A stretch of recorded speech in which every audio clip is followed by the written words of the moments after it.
Okay, welcome to the second community team meeting. It's August 1st. We're going to start by making a few announcements. After a long month of developing the code for the POW to POS swap in the algorithm, as well as fixing bugs in our test networks, we have great news regarding the board of directors. After again, a long month of transferring domains, establishing new relationships, and trimming the old ones, the board of directors is proud to announce that the chain is in testnet, and we are adding 2 new directors to the team that will be working on call and on demand for any related business requirements. The first director is Barry Stiles. Barry has been voted in very recently by the board of directors. He will be our new lead developer for blockchain innovation and development. Barry is fully capable, experienced, and efficient in ensuring our network is at top health. He has many ties and connections to the crypto space and with the community blockchain engineers. Working together in testnet, the chain will be unbreakable, resilient, faster than ever, and first of its kind to implement both deterministic masternodes and proof of stake in the same algorithm. Barry is highly skilled, passionate about the project, dedicated, reliable, and everything this coin needs to succeed on the chain development side. That being said, the board of directors decided to make a vote, and we have cut ties with the old chain developers. We appreciate the lengths and genius and ingenuity throughout their stay, as well as the fixes to stabilize the chain under heavy attacks presented to us in the past. We couldn't be where we are without them, so we leave on good terms, but we'll never turn back and only move forward to being the largest, strongest, go-to payment method and brand for the planet at large. When doors close and windows open, we have another new director to announce as well. It's Director Oz Sultan. Oz has been in the crypto space since 2013. He is a man with many connections in many different industries. Oz has taken interest into the project and expressed interest in how we can expand our blockchain horizons and using our chain beyond the means of being only a payment network. He has many connections in the hemp space as well. He's very well spoken and has a loud, strong voice which can carry to benefit our project in the overall. We thank him for joining us in the journey and story the coin is on becoming more reliable global payment network. So that's going to be the update in regards to the new directors that we have. I did want to make a statement in regards to CRX24. This just came out today while I was at work, and I had no real time to proofread any of it, but CRX24 doesn't support US customers, UK customers, Canadian customers, or Israeli customers.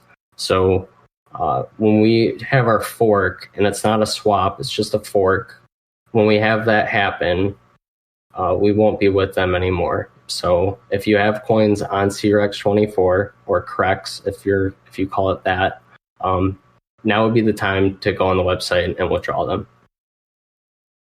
They're gonna have it open for a whole month for 30 days, and we are leaving on good terms with them. And it's just kind of a mutual, we're just not going to be on that platform anymore. And I take responsibility myself for getting us on that platform, so I'm going to take responsibility, I guess, in taking us off of it.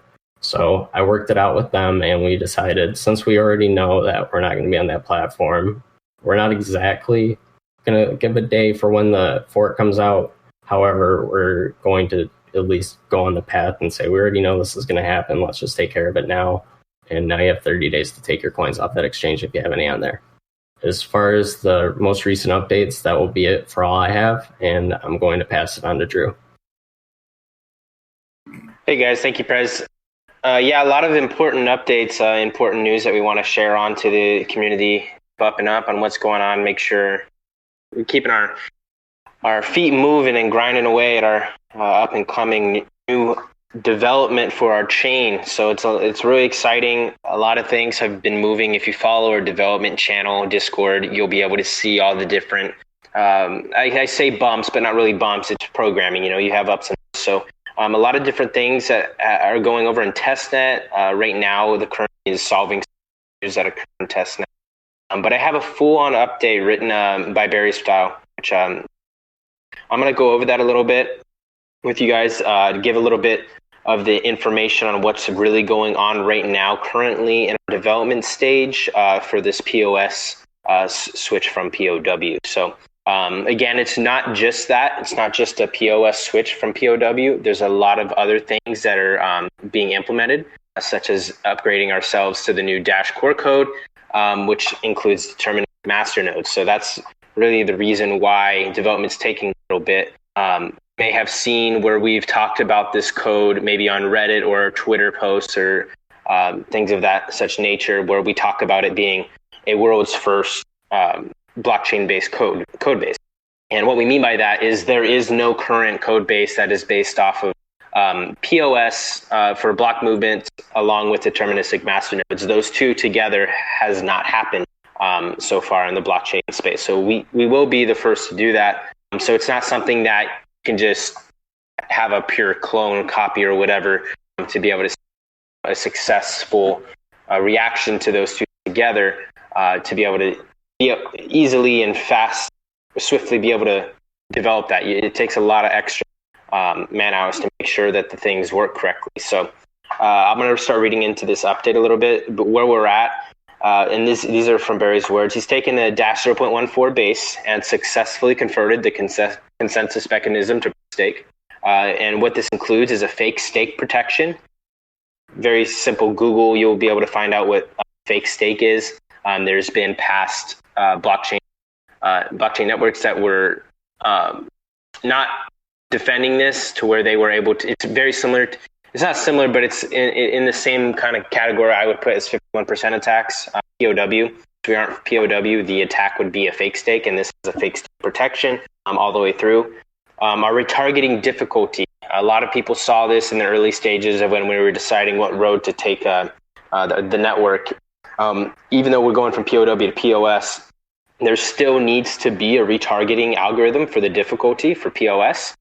Even though it's not to the extent that POW, it's still needed. So dual KG W3 was added to space blocks evenly and fairly.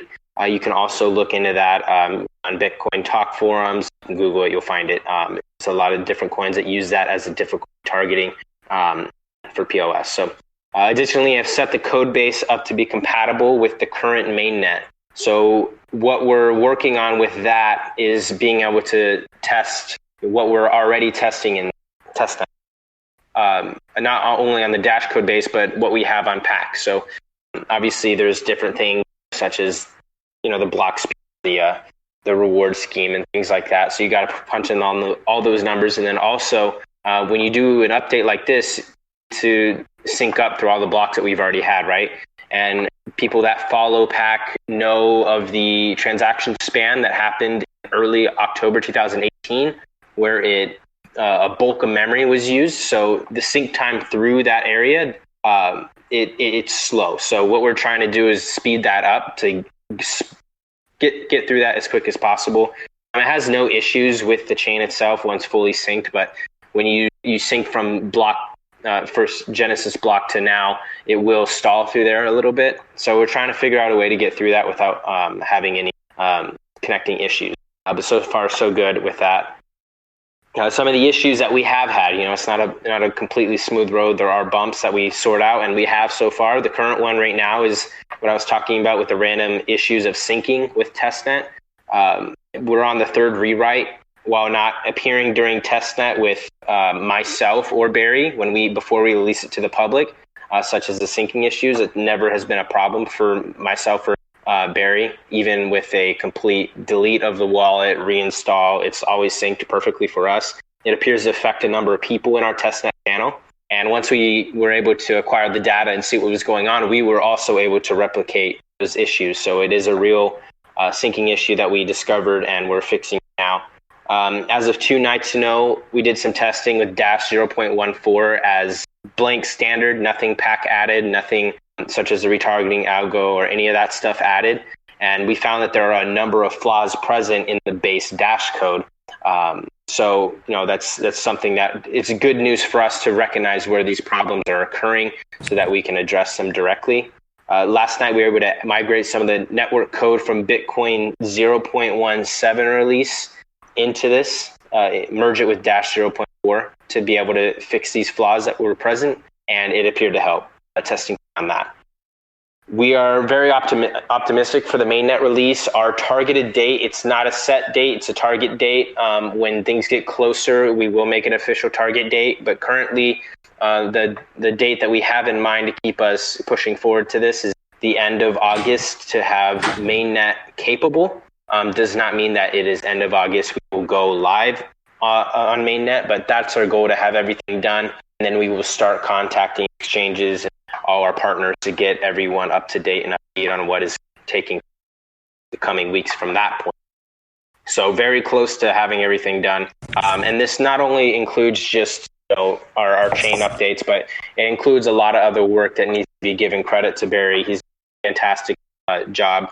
He has received, which kind of goes into the marketing update, which I'll wait for that. But he's working on the new wallets because they obviously need to be skinned, and they need to be able to support POS, which a main thing for that is mobile wallets. There are mobile wallets for Dash. Previously, when we released our pack wallets, someone pointed out that yes, even though they were basically clones of the wallet, just tweaked to fit our code base, that was a Dash POW wallet. Again, this is going to be Dash POS and with deterministic masternodes. So we need to make sure that the wallets are supporting that when we release that. And Barry's working on all this. He's fantastic, really great to work with. So we're very optimistic for end of August to have all this stuff ready to go. And we do have that Discord channel that's created for developers to jump in there, not only to just test and report issues, but also to troubleshoot. Barry has expressed this to me, and I've been monitoring it. And I don't want anyone to feel that they're out of place to try and troubleshoot something on their own instead of just pointing out issues. We do appreciate that because it helps us fix the issues. But again, it's we're working with the resources we have. So if we have developers out there that are capable of troubleshooting themselves and helping us figure out these issues or flaws instead of us doing it, it's more than welcome. Maybe in the past that might have been not really encouraged, felt as if it wasn't necessary to get involved, but we happily encourage that, and we'll take any troubleshooting and any help in the testnet area that you guys can give. That way, when we do go mainnet, a lot of the issues are solved, and nothing. That being said, I have full trust in Barry to do what he does. He's very, very talented, been in the space for a long time. So other than that, the other issue that we had was some teething problems with the deterministic masternode code, which has since been ironed out since I had this writing. So that's the update for the development side. There's web development going on. As you all know, we have rebranded to Pack Global. So we have websites that are redone fully. New domains have been secured, and we're working on transitioning that over. Basically a new full site rebuild, one that maybe a little bit more professional and fits our branding and what we aim to do. So that's being worked on now. There's been websites that have been produced, and we've looked at them. They're not live yet or anywhere near, but that is being worked on. And that's it as far as the development side of things. Steve, is it okay if I just jump into marketing because it kind of ties in with that last part? Yeah, go for it. Okay. One of the quick updates for marketing right now, the main thing is, like I said, we rebranded to Pack Global, and a lot of different work needs to be done before you start pushing outside marketing, because all of our links to ourselves, besides, even still our website now, right? It's packcoin.net. It's yellow. It's not our brand colors like that. So all that work needs to be done before we start pushing things. And like I said, it's being worked on. One of the things that also needed to be done that ties in with the development is the skinning of wallets. Brad sent over all the, let's see, quick. Yeah, he's sent over all the current logos and the assets to Barry. That way, when the new wallet is designed and produced and ready to go, it's all up and up with our current branding. So that's been done, also with updating CMC and CoinGecko, make sure that our connections in our community intact, to open up new email servers and yada yada. A lot of work has to go into this. So that's all being worked on behind the scenes. If Brad has AFK at this time, it's mainly due to the fact that he's been moving for the past weeks and having, as far as establishing a new solid connection for internet to. That being said, our YouTube and our Twitter will not be on hold. We have secured that so that everyone has, the people in the BOD has access to this. That way, people update. So that's going to continue until he has full access to everything.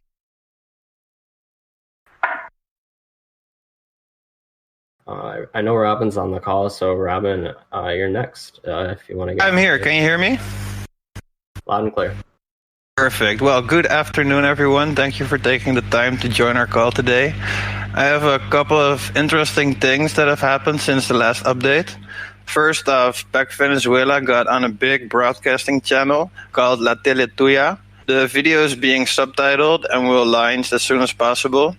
La Tele Tuya is basically a news broadcasting channel in Venezuela with over 80,000 followers on Twitter alone. I'm posting a link into the, let's see what's called, conference question channel to their Twitter. We've also established ourselves on Crypt Mint, which is a company that makes physical laser engraved coins that could also be made with gold plating. And this is a physical wallet that can be used in all the same ways as, for example, a mobile wallet. And half of the net proceeds will go to Cryptmint, and the other half of the proceeds will be put towards saving refugees. I'm gonna put a picture of the design of the coin into the same channel. If I'm allowed to paste pictures, I'm not. Okay, I'll just put the link of the website, but it looks pretty cool. I might be able to post it later on.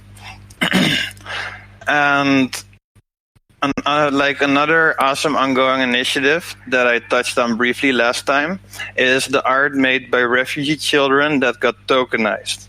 The proceeds of the sales for these art tokens will go 100% towards aiding more refugees.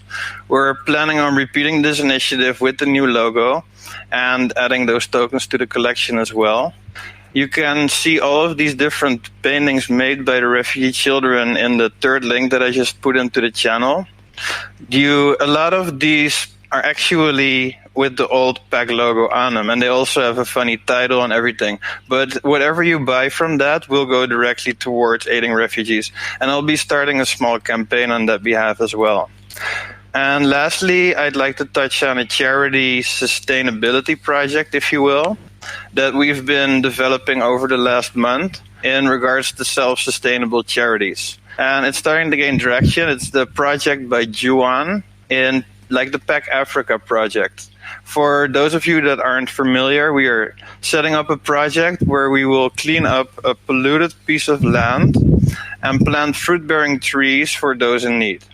And to prevent further pollution, we are looking to implement a waste management infrastructure. And we will do this by incentivizing people to help us cleaning up using PACcoin.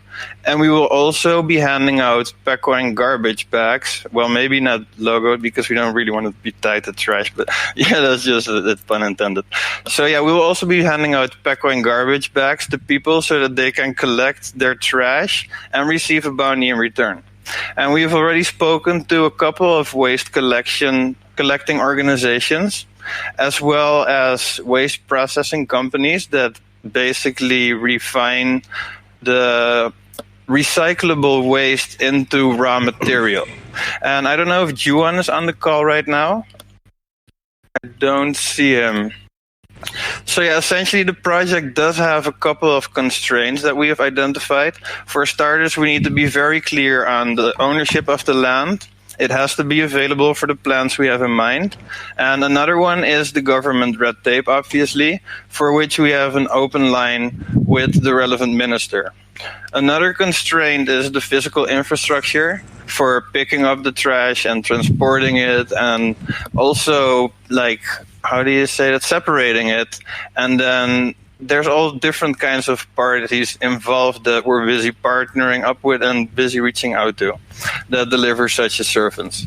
So as I mentioned before, the participants will be receiving a bounty, and they can receive the bounty in the form of a USB that contains the PEG wallet on it. They can also hand the USB back to us and receive an equivalent value in their local currency. We can SMS PEG coin to people that don't have access to a PC or internet, and we can use paper wallets for those that don't have a phone either. And in doing so, we will gradually turn these villages into sustainable eco-villages, starting with the maize management. And aside from Juan executing this project with his team in Africa, PEC Venezuela will also be executing the same project in Venezuela for planting the fruit-bearing trees there after cleaning up a polluted piece of land. So basically, the first thing that needs to be done is us finding a solid piece of preferably unowned or donated land that we can start on. And it's important to integrate the plan top-down into the villages, since the villages have more of a hierarchical structure. Unlike, for example, refugees, where no one's really in charge and we can just maintain a horizontal approach. So after establishing the process, we kind of want to start planning with the village leaders and explaining them that we want to give them workshops about plastic separation, about cryptocurrency, implement the waste infrastructure, and all those kinds of things. And then we have a full-blown self-sustaining project, because ultimately the recycled goods are going to put towards products. One product that Juan is already working on is a school bag for children that comes with a flashlight. So children that don't have electricity can do their homework at night using that school bag that got made out of this process. So that's basically all I have for this update, and I will keep you guys posted. Hey, Robin, would you be able to give a little bit on the Vienna event that we'll be attending? Yeah, of course. So when I was in Vienna, I met Sir Habsburg, who is the Archduke of Vienna. Vienna doesn't have a prince or a president, they have an archduke, and the Prince of Tuscany. And we spoke a lot about charity, and we partnered up with their charitable initiative called the Flame of Peace. I touched upon that briefly last time. I can get you guys the link for that as well. Here you go. That's like the partnership agreement between us and the Flame of Peace. So we spoke a lot about charity, and we also included them in some of our charitable initiatives. And he told me that the Prince of Monaco, who is confirmed coming to his event, does a lot of charity, and he wants to introduce me to the Prince of Monaco. So one thing led to another, and now we're organizing a Washington Elite Conference right before this event with the House of Habsburg and the Prince of Monaco in the, what's it called again? The event by the House of Habsburg is in the Hofburg Palace, and our conference, the Hofburg Castle, and our conference will be in the Schönbrunn Palace on the 11th and 12th of October, where we will be promoting PEC to royalty. That's basically as simple as I can put it. Thank you.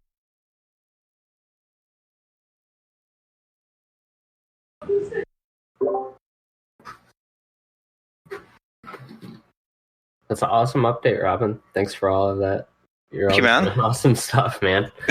Yeah, it's like, and the thing is, I don't even look for these things. It just comes to me. Like, the moment you start to gain traction, all kinds of parties start reaching out to you, and then you kind of puzzle everything together and make it into one big whole. Because really, charity isn't the competition, unlike CoinMarketCap, because the end goal is just people being saved and us making a difference, having a purpose with our charitable activities. So the more people that join, actually, the better, because then we can fund our initiative more continuously. Hey, Robin, this is Tim. How you doing? I could hear you. Can you hear me?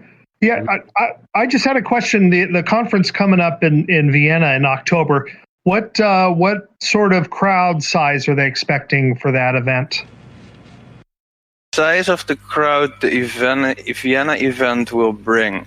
So there's two different things going on. We have the Washington Lead Conference, where we are inviting all kinds of people that are basically relevant in the crypto space, and it will be focused on smart cities. So all kinds of relevant parties will be attending in that regard. But the Habsburg event is a separate event by the House of Habsburg themselves. And that event will have at least 50 tables of 10 people that are already confirmed, and they will be adding more people. Does that answer your question?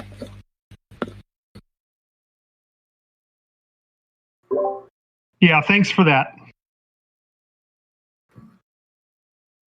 Hey, Tim, since you're a director, do you want to give your update next while you're here? Sure. Thanks, everybody, for being here either this afternoon or evening, depending on where you're at. From my end, I'll be fairly brief. We just really continue to grow our pack node, Masternode footprint. We do like to roll over our rewards, and we've been pretty aggressive in doing that. We think you'd have to be a little crazy to be selling at these levels. So our strategy, again, has been to roll our rewards over and turn those into new pack Masternodes. And as I've said, we've been pretty aggressive at that. We continue to build out, sometimes through open market purchase of pack coin, a little bit here and there. And again, we remain bullish. I sort of see our role as well. Again, my company, Summit Blockchain Inc. I know I spoke at our last community Discord event here, but again, we're really an institutional owner and operator of Masternodes. We came across PAC probably, 6 to 9 months ago. I know, Drew, you and the team are doing some really great things. We're very excited about the rebrand. We think it looks a lot more professional, fits into the markets we're going after, merchants, and I know there's a lot behind, or I guess after sort of the merchant, the merchant vertical. A lot of great things I think we can do on our network.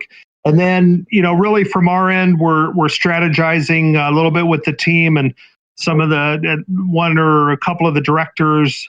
Really, related to our strategy going forward in the in the marketplace, and getting the word out and seeing what we can do on that front. But again, bottom line, our role is really the institutional viewpoint supporter, anything you sort of want to call it, from an institutional kind of / money manager role, being involved in PAC. And we continue to be excited and very fired up on the prospects going forward, and look forward to that. Helping out the team and doing what we can to get the word out, and perhaps some aftermarket support at some point down the road, working with the team on at the right time. So that's really, I guess, our update.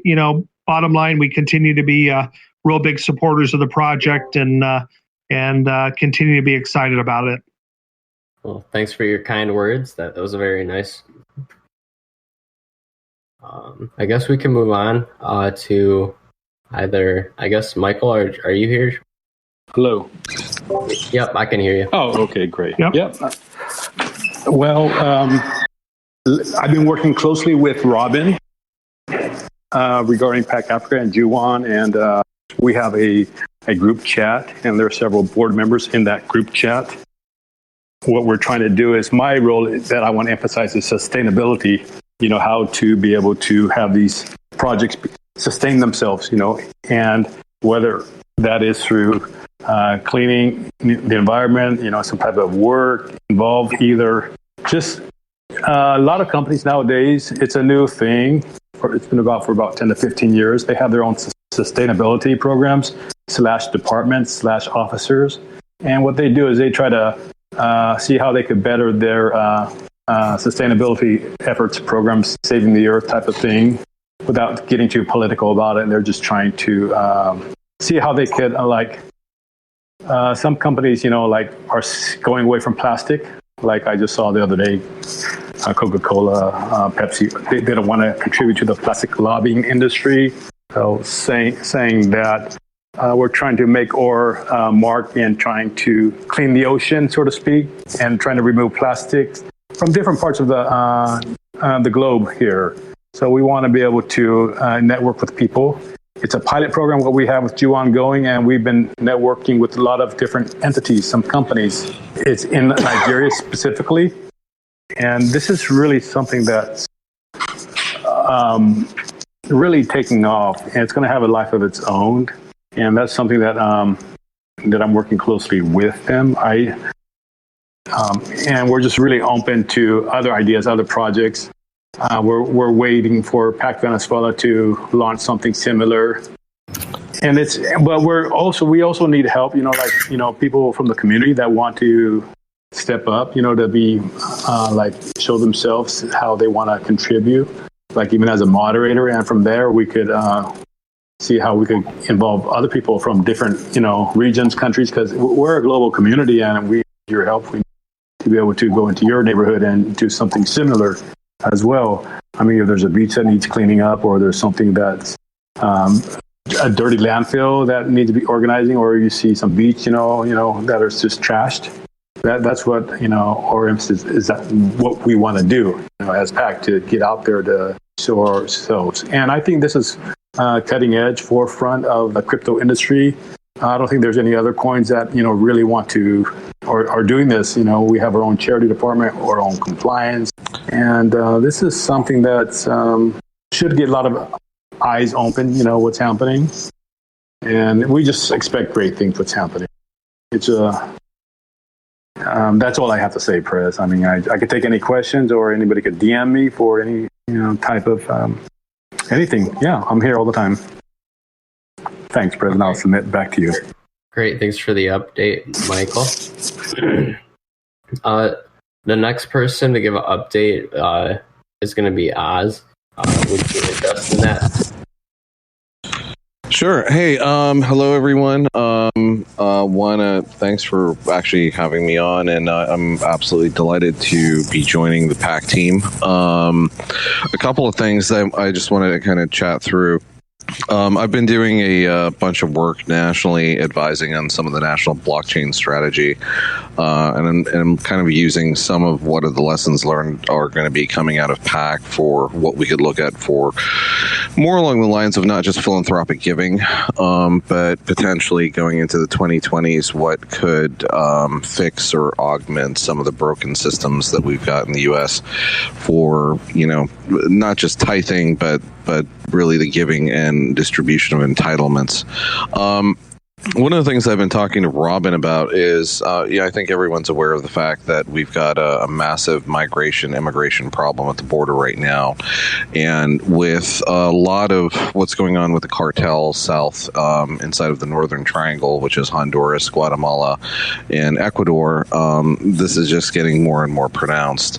We're also at risk inside of the next 18 to 24 months from collapse in Venezuela, which would promulgate that into a much larger problem, potentially sending over 300,000 people a month towards the border.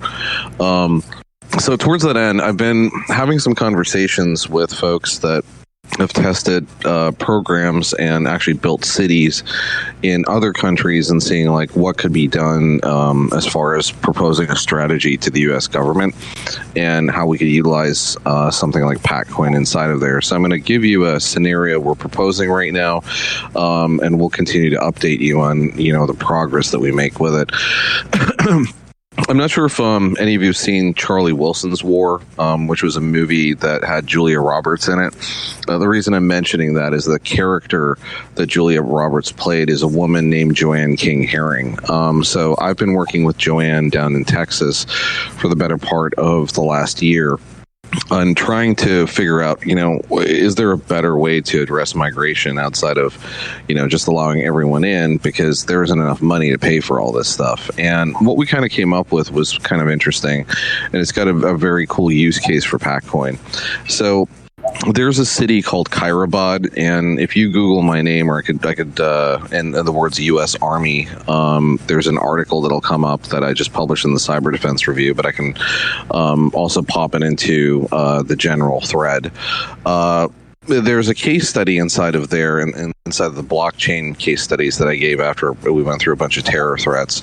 And what it is that if you look at sustainability either in Syria or Afghanistan or, Ecuador, Guatemala, any of the Latin American countries that are going through cartel wars and gang wars right now, it needs a couple different principles in order to build sustainable cities. And so what they were able to do was they were to build on 5 pillars that included women in the workforce and defensibility against the Taliban.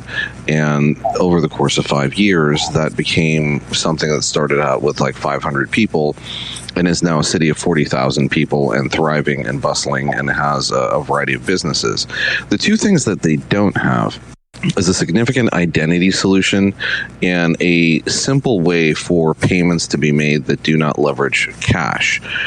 They do have cell phones and they do have cell coverage. So the thought process that Robin and I are starting to endeavor upon right now is, one, what could we do in terms of figuring out sort of a 3-tiered system that would deploy off of crypto ATMs at the top, something leveraging kind of the PAC digital wallet in the middle for cell phones, and at the bottom paper wallets for people who were completely separated or segregated by the digital divide, meaning that they neither had access to a phone nor bandwidth nor computer nor any other type of services. But what we see as an interesting use case here is the ability to bring the PAC coin in a method and manner and fashion that allows for a mixture of commerce, a mixture of social giving, a mixture of the integration of potentially call it entitlement-based services, such as kind of like a social security type system, although there's discussions and we'll see where that goes.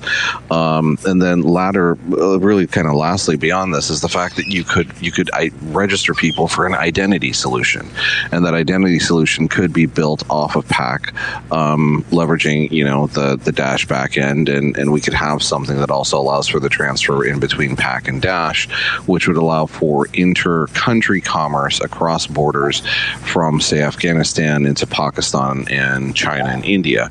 Now, that could be very significant because it could be a spur for regional commerce, but it could also be a spur for really kind of building these communities up. And so what we're planning on doing within the next 6 to 8 months is setting up a test in Afghanistan, proving this out, and then probably doing something as kind of a case study with I teach at CUNY and I'm part of CUNY research, so we could do it with CUNY, but I might want to do it with a more fancy university, and if any of you work with universities, have that kind of access, I'm super excited to talk to you about that.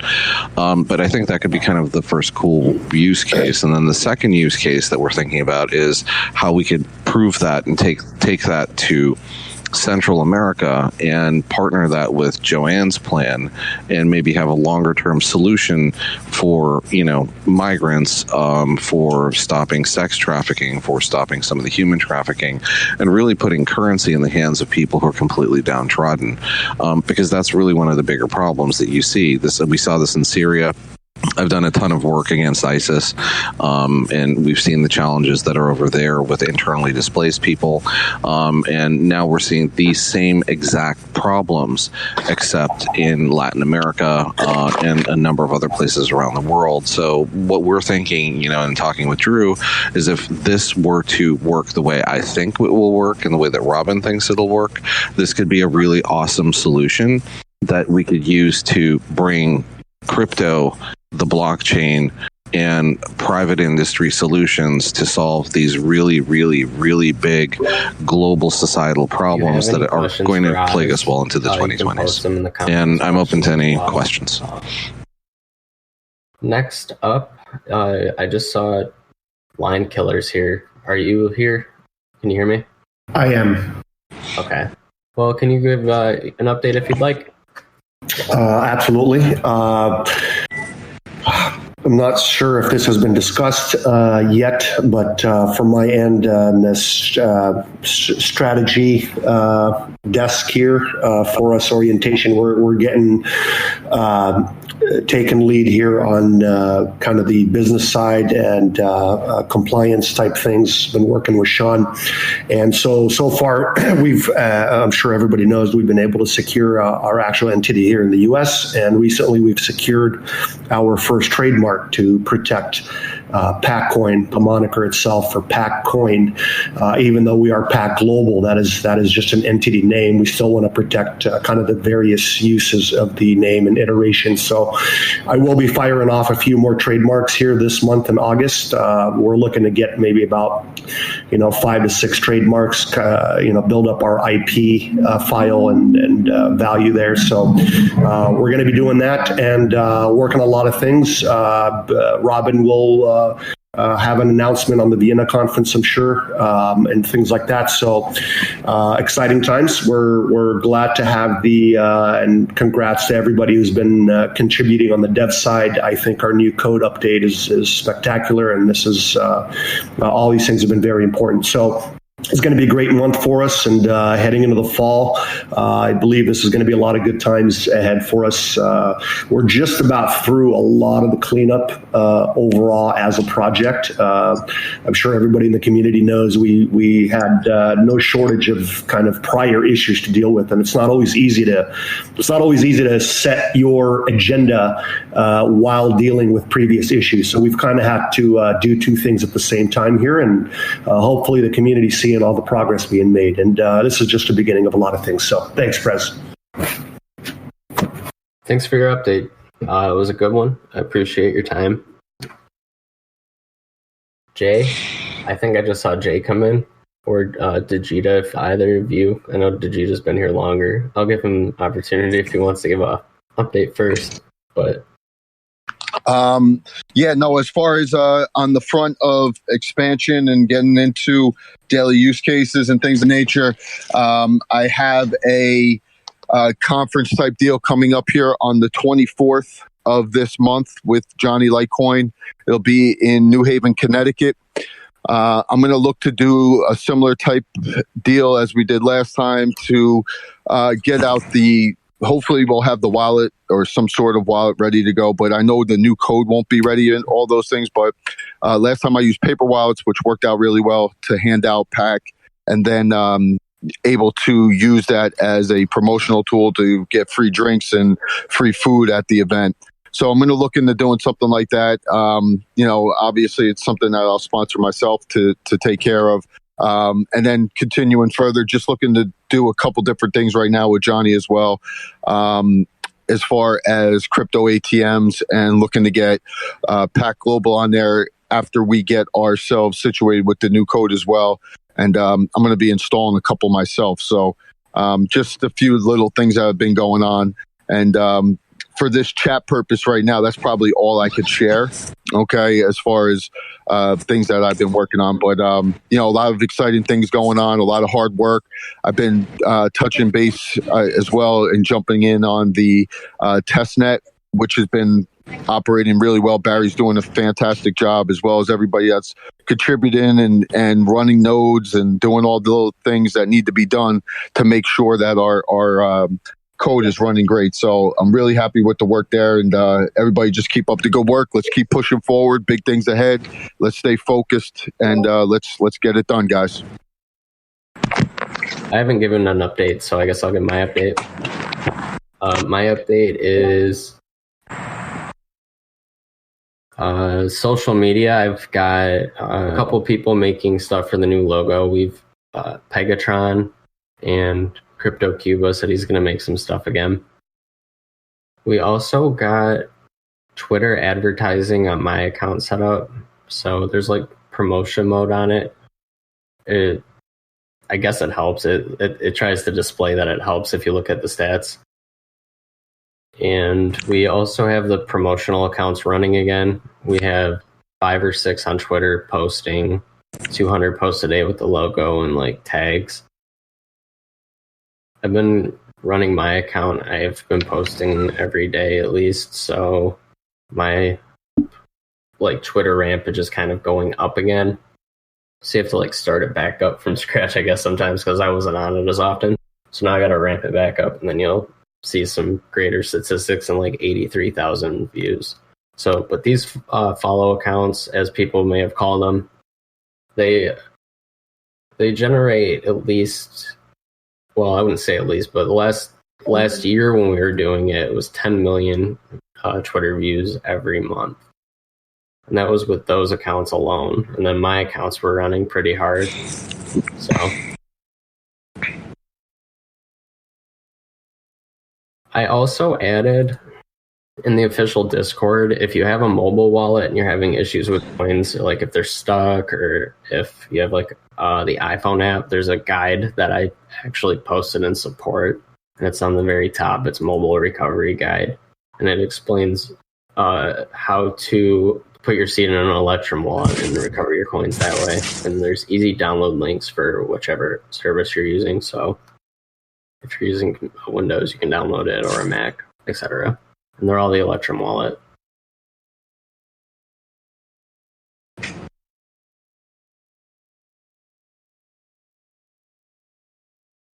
That's pretty much it for my update as well. I've been doing a lot behind the scenes with the directors, and I've been posting a lot on Instagram as well. I forgot to mention, but with the logo change coming up and me knowing about it, I just started posting on there a lot more recently because I didn't want to keep promoting the old logo if I knew it was going to change. So, and here we are with the new logo, and now we're promoting again. So that was my update. If anybody else wants to give an update, now would be the chance. Saloon, if you wanted to, or anybody else on the team. A lot though. I'm gonna call the meeting here.